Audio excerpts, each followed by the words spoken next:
Hi everyone, I welcome you back to Carbon Classes NEET UG Academy. तो कैसे हो आप सब लोग? बहुत अच्छे होंगे। आज अपन लोग बात करने वाले हैं किसके बारे में? सब्स्टिट्यूशन न्यूक्लियोफिलिक बायोमोलिकुलर रिएक्शंस के बारे में, यानी कि SN2 रिएक्शन के बारे में। ठीक है। तो मैंने अभी एक टर्म यूज़ करी है, बायोमोलिकुलर। क्या सर? Sir biomolecular. अब ये टर्म क्या होती है, इस टर्म के बारे में तो आगे पता लगाएंगे कि बायोमोलिकुलर टर्म क्यों यूज़ करी गई। इस रिएक्शन के बारे में जानते हैं। ये रिएक्शन मैकेनिज़्म है। इसमें क्या हो रहा है, एक न्यूक्लियोफाइल का, किसका? एक न्यूक्लियोफाइल का सब्स्टिट्यूशन हो रहा है। ठीक है। न्यूक्लियोफाइल का सब्स्टिट्यूशन हो रहा है। कैसे हो रहा है, चलो देखते हैं। तो क्या है हमारे पास कि एक मॉलिक्यूल मिल रखा है मुझे। ठीक है। एक मॉलिक्यूल मिल रखा है मुझे, this is a carbon centre and attach to it is 4 different groups which I have named as R1, R2 and R3। R1, R2, R3 चार डिफरेंट ग्रुप्स है और एक X ग्रुप है। अब यहाँ पर एक न्यूक्लियोफाइल आया। इस न्यूक्लियोफाइल ने अटैक किया है, डेल्टा पॉजिटिव कार्बन था। ठीक है।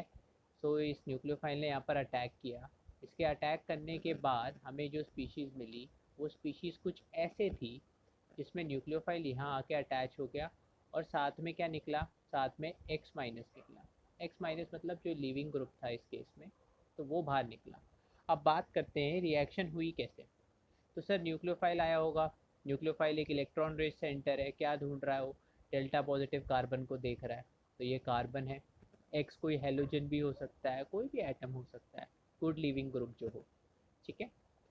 एक्स को देखा उसने, सपोजिटली यहाँ कोई हेलोजन है।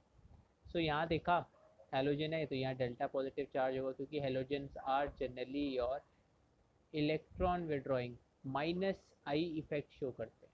ठीक है। माइनस आई इफेक्ट शो होने की वजह से यहाँ पर क्या है, यहाँ पर ये डेल्टा पॉजिटिव होने की टेंडेंसी ये बढ़ जाती है। तो अभी न्यूक्लियोफाइल आया, न्यूक्लियोफाइल यहाँ भी अटैक कर सकता है इस तरीके से, और न्यूक्लियोफाइल बैक अटैक भी कर सकता है। ठीक है। ये न्यूक्लियोफाइल फ्रंट अटैक भी कर सकता है और बैक अटैक भी कर सकता है। और बता दूं, हमारे पास चार डिफरेंट ग्रुप्स हैं। This molecule is chiral molecule. चार डिफरेंट ग्रुप्स हैं तो मॉलिक्यूल कायरल है। ठीक है, बताऊंगा कायरल मॉलिक्यूल होने से हमें क्या पता लगता है आगे। न्यूक्लियोफाइल फ्रंट अटैक भी कर रहा है, बैक अटैक भी कर रहा है। फ्रंट अटैक बच्चा लोग इतना फेवरेबल नहीं होता। फ्रंट अटैक इतना फेवरेबल नहीं होता। अब फ्रंट अटैक फेवरेबल क्यों नहीं होता? क्योंकि बच्चा लोग जब ये न्यूक्लियोफाइल आएगा और ये लिविंग ग्रुप है, इसके बीच में क्या है? रिपल्शंस होती हैं। तो ये front attack is not preferred because of repulsions. Front attack favoured नहीं है रिपल्शंस की वजह से, इसलिए यहाँ पर क्या है, इसलिए बैक अटैक होता है। अब बैक अटैक होने से क्या होता है कि ये जो कायरल मॉलिक्यूल है, इसकी जो कन्फिग्रेशन है, जो कायरल मॉलिक्यूल है इसकी कन्फिग्रेशन इन्वर्ट हो जाती है। देखो कैसे? जो R3 मॉलिक्यूल पीछे था, देखो यहाँ भी कुछ मॉलिक्यूल रिपल्शन शो करेगा। ये जो मॉलिक्यूल है, इस मॉलिक्यूल के साथ रिपल्शन फेस करेगा, तो इससे बचने के लिए ये उल्टी तरफ चला गया। ये हमें मिल गया R3 यहाँ पर। यहाँ पर क्या हुआ? यहाँ पर हमें मिला इन्वर्जन ऑफ कॉन्फ़िगरेशन। हमें क्या मिला? इन्वर्जन प्रोडक्ट मिला सर। ठीक है। We get an inversion product. तो ये बात तुम लोगों को समझ में आई? ठीक है। कायरल मॉलिक्यूल क्यों लिया? इसी इन्वर्जन को स्टडी करने के लिए। इन्वर्जन हो गया और वहाँ से क्या निकला? लिविंग ग्रुप बाहर निकल आया। ठीक। अब बात करते हैं तुम्हारे, किसके बारे में बात करेंगे? नेक्स्ट चीज़ हम बात करते हैं तुम्हारे ट्रांजिशन स्टेट के बारे में। किसके बारे में? ट्रांजिशन स्टेट के बारे में। अब ये ट्रांजिशन स्टेट होती क्या है? तो सर, जब एक रिएक्टेंट एक प्रोडक्ट में कन्वर्ट होता है, तो जो बीच में हाई एनर्जी स्टेट वो अटेन करता है, वो होती है एक ट्रांजिशन स्टेट। ठीक है।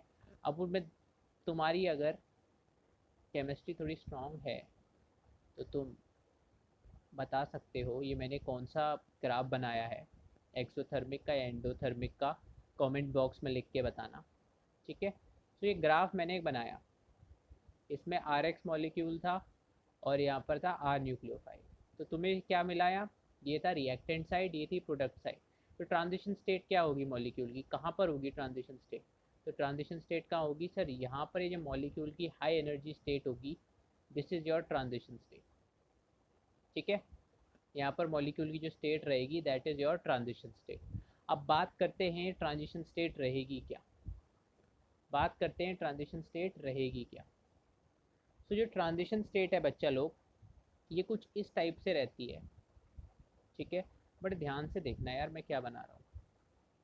तो यहाँ पर एक ये अपना कायरल्स कार्बन, या वही R1, ये वही R2, और ये अपना R3। अब यहाँ पर अपने ना दो प्रोसेसेस साइमल्टेनियसली हो रहे बच्चा लोग। दो प्रोसेसेस कौन से हो रहे, एक हो रहा है तुम्हारा बीबी प्रोसेस और एक हो रहा है तुम्हारा पीएफ प्रोसेस। बीबी प्रोसेस का क्या मतलब है, यहाँ पर एक बॉन्ड ब्रेकेज हो रहा है। ठीक है, B for bond and B for breakage. तो यहाँ पर एक बॉन्ड ब्रेकेज हो रहा है। किस किस पे ब्रेक हो रहा है बॉन्ड, सर ये जो लीविंग ग्रुप था और एक कार्बन के बीच में जो बॉन्ड टूट रहा है दैट इज बॉन्ड ब्रेकेज। और यहाँ पर एक बॉन्ड फॉर्म हो रहा है। अब बॉन्ड किस किस के बीच में फॉर्म हो रहा है सर, न्यूक्लियोफाइल में और इस कार्बन एटम में। तो ये इस मॉलिक्यूल की क्या रही बच्चा लोग, ये इस मॉलिक्यूल की हुई ट्रांजिशन स्टेट। बात समझ में आई, ये इस मॉलिक्यूल की हो गई ट्रांजिशन स्टेट। अब ट्रांजिशन स्टेट हो गई, बहुत बढ़िया। तो ट्रांजिशन स्टेट में अपन लोगों ने ये क्यों कराया, तुम्हें इस मॉलिक्यूल की हाइब्रिडाइजेशन शो करने के लिए। हाँ, ये क्या हो रहा है, ये हो रहा है तुम्हारा बीबी प्रोसेस, ये तुम्हारा हो रहा है बीएफ प्रोसेस। सो हाइब्रिडाइजेशन क्या है इस मॉलिक्यूल की, हाइब्रिडाइजेशन है इसकी sp2 हाइब्रिडाइज्ड मॉलिक्यूल। कैसा है ये, sp2 हाइब्रिडाइज्ड मॉलिक्यूल। अब बताता हूँ तुम्हें मैं कि मैंने इस रिएक्शन को सर बाय मॉलिक्यूलर क्यों बोला, बाय मॉलिक्यूलर क्यों बोला। अब देखो, बाय मॉलिक्यूलर मैंने इसलिए बोला क्योंकि ये जो रिएक्शन है, जो इसका रेट है, वो किस किस पे डिपेंड करेगा सर, दो चीज़ों पे डिपेंड करता है। एक तो डिपेंड करता है तुम्हारी एल्काइल हैलाइड पे बच्चा लोग, और दूसरी चीज़ किस पे डिपेंड करता है, वो आपके न्यूक्लियोफाइल की कंसंट्रेशन पर।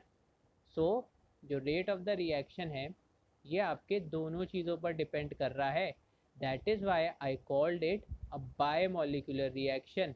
बात समझ में आई, बात समझ में आई। चलो अब फाइनल बात करते हैं SN1 के बारे में। फाइनल बात में अपन लोग क्या देख लेंगे, अपन लोग रिएक्टिविटी देख लेंगे। ठीक है, और कुछ इंपॉर्टेंट पॉइंट्स देख लेंगे।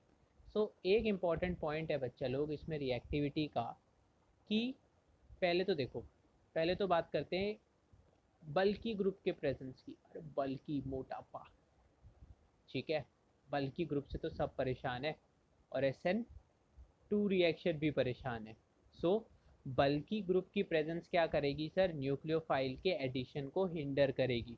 सो प्रेजेंस ऑफ बल्कि group near the carbon atom has inhibiting effect. कैसा इफेक्ट है बच्चा लोग बल्कि ग्रुप का, इनहिबिटिंग, इनहिबिटिंग इफेक्ट।